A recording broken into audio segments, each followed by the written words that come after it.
લોકોને પરિચય આપો। મારું નામ પરમાર અમિત જનાભાઈ, પોતે મહેશવરીનગર સોસાયટીમાંથી રેલી નીકાળી છે અને પોખરાથી સમગ્ર વિસ્તારમાં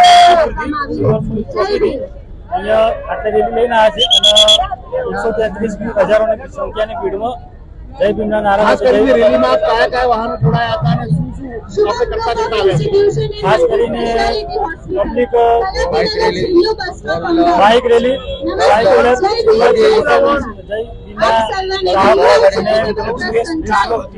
કારો હતી અને બગી હતી અને મોટી સંખ્યામાં દરેક સ્થળે અમારું બાબા સાહેબનો સન્માન કરવામાં આવ્યું હતું અને દરેક જગ્યાએથી સારી એવી ઘણી હજારોની સંખ્યામાં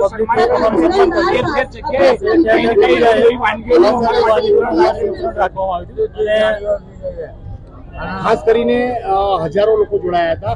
વહેલી સવારે નીકળેલી આ શોભાયાત્રા કયા વિસ્તારોમાં પ્રદક્ષિણા કરી અત્યારે બાબા સાહેબની પ્રસંગો પાસે આવ્યા છે?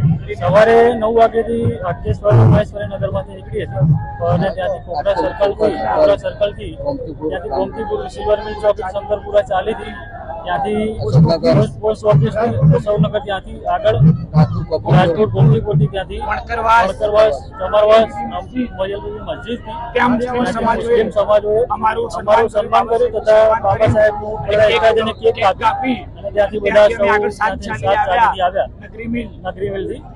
દેશના કરોડો લોકો પણ આજે બાબા સાહેબને યાદ કરે છે, તેમણે બંધારણ ઘડ્યું હતું અને બાબા સાહેબ અમર રહોના નારા પણ લગાવે છે। બાબા સાહેબ આંબેડકરના નારા લગાવ્યા હતા, તેમાં સૌ 133મી જન્મ જયંતિ હતી અને તેમાં સારું એવું। મારું નામ દીપેશ મારું, ગોમતીપુર વિસ્તારનો છું। અમે લગભગ 2 મહિનાથી આ પ્રોગ્રામ કરવાની તૈયારી કરી રહ્યા છે અને આ પ્રોગ્રામ માટે ઘણા છોકરાઓ અને આપણા સમાજના દરેક વ્યક્તિઓએ આમાં ભાગ ભજવ્યો છે। અમે લોકો અમારા વહાણવટી કોર્પોરેશન હાટકેશ્વર અમિતભાઈ દ્વારા અને યુવા ફ્રેન્ડ સર્કલ ગોમતીપુર દ્વારા આ રેલીનું આયોજન કરેલું।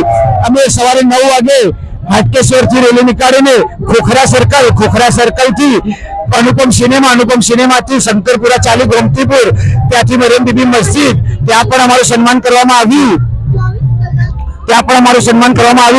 પોસ્ટ ઓફિસ પણ અમારું સન્માન કરવામાં આવ્યું। હીરાલાલની ચાલી, જેઠીભાઈની ચાલી।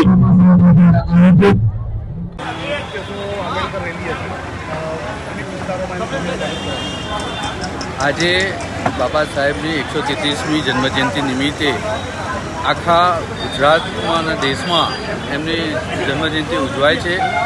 એનું કારણ એવું છે કે આપણા બંધારણના ઘડવૈયા અને આખરી ઓપ આપનાર બાબા સાહેબે જે બંધારણની રચના કરી એમાં સર્વ સમાજનું ધ્યાન રાખી સર્વને ન્યાય મળે એ માટેનું આખું બંધારણ ઘડ્યું છે અને બધાના એના હિસાબે આપણે સુરક્ષિત છીએ। અને એવા આવા મહાપુરુષની જન્મજયંતિ જે અત્યારે દરેક જનતા દરેક વર્ગ એને એકદમ મનોમન રીતે ઉજવી રહ્યો છે અને એના સ્વરૂપે આજે દરેક બધાનો ખુશાલીનો માહોલ છે। હાટકેશ્વર સર્કલ સમસાનપુર પાસેથી છનાભાઈના ત્યાંથી આ રેલી નીકળી સમગ્ર વિસ્તારમાં ખાસ કરીને દલિત વ્યક્તિ મોટી સંખ્યામાં। બાબા સાહેબ એક દલિત સમાજના જ આગેવાન નથી, આપણા દેશના મોટા નેતા છે।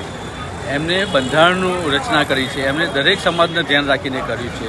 હાટકેશ્વરથી જે રેલી નીકળી હતી છનાભાઈ અને એમના બાળકો દ્વારા એ દર વર્ષે નીકળે છે અને આ 14 એપ્રિલે બાબા સાહેબની જન્મજયંતિનું દરેક જગ્યાએ એની ઉજવણી થતી હોય છે। આવા મહાન વ્યક્તિની જન્મજયંતિની ઉજવણી થવી જ જોઈએ અને એનો અમે ઉજવીએ છીએ, અમને એનો ગર્વ છે। અમારી સાથે એક બગી અમે લાયા હતા, પછી અમે સિંગરો પણ હતા અને લક્ઝુરિયસ કારો હતી અમારી સાથે અને હજારોની સંખ્યામાં બાઇકો હતી અને આ રેલી અમે પ્રસ્થાન કરી હતી।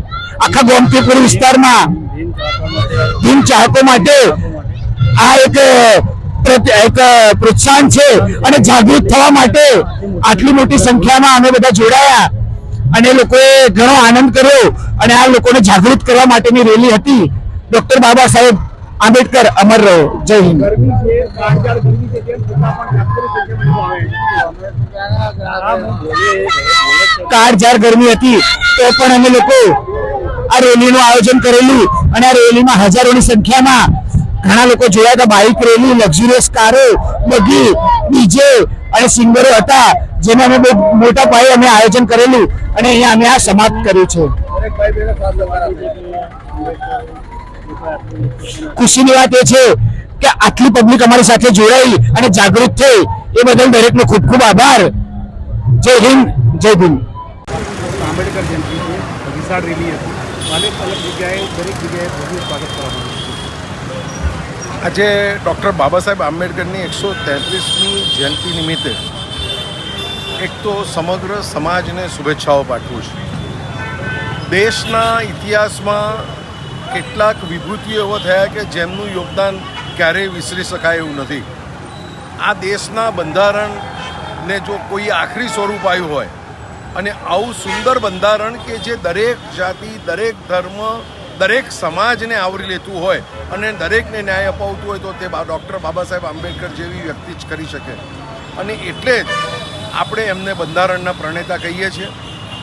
બાલિકાઓ ભણે, બાળકો ભણે, સમાજનો ઉત્થાન થાય, છેવાડાના માનવીનો જો ઉત્થાન થાય, આ ભાવના પણ ડૉક્ટર બાબા સાહેબ આંબેડકર લઈને ચાલ્યા અને આજે એના ફલશ્રુતિ સમગ્ર સમાજ કો સાથ में लेके आगे बढ़ना ये सूत्र સાથે ભારત દેશ આગળ વધી રહ્યો.